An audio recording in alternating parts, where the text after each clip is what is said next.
have a bad experience with Israel, though. When we took out Soleimani, it was us and Israel working as a group, and we knew where he was. We knew how he was coming in. We knew the plane. We knew everything.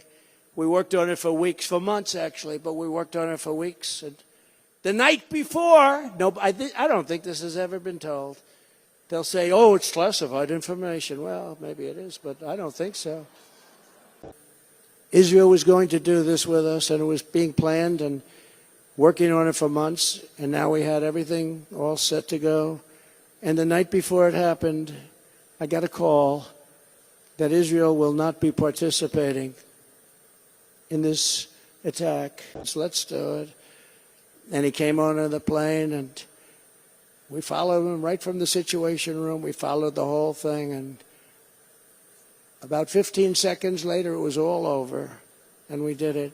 But I'll never forget that Bibi Netanyahu let us down. That was a very terrible thing, I will say that. So we were disappointed by that, very disappointed, but we did the job ourselves, and it was absolute precision, magnificent, beautiful job.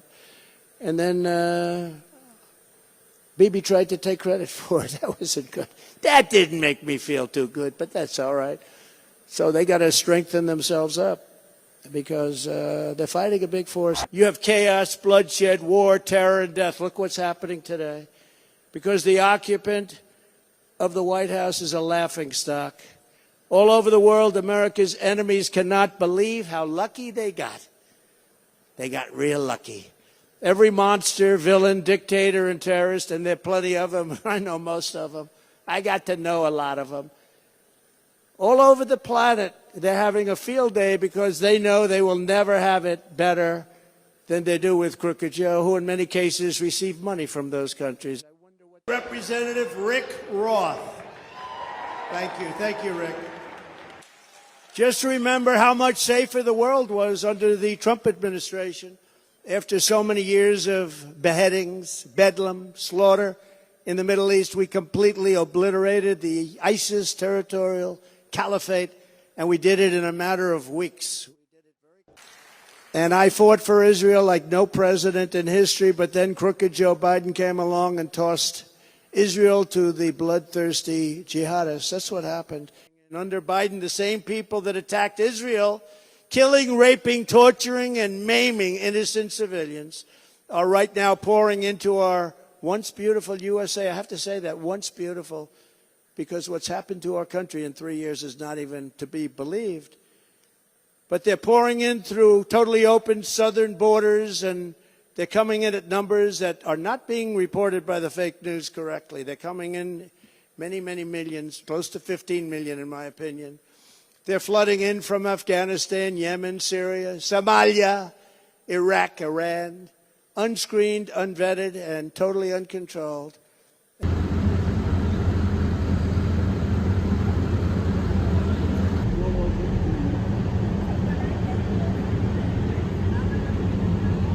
The savage attacks on Israel happened for 3 reasons. Biden loosened my tough sanctions on Iran and allowed them to sell massive amounts of oil, making them $80 billion a year.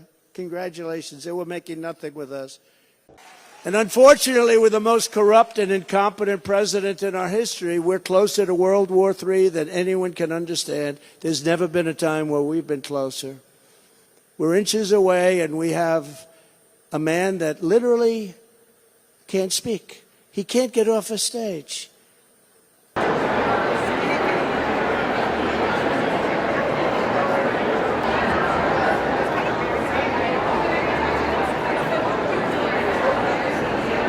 Under my leadership, the United States will fully support Israel defeating, dismantling, and permanently destroying the terrorist group Hamas. I'm the only candidate who can make a promise that's a very important promise, the most important promise that we can have. I will prevent World War III. It's not going to happen. It's not going to happen.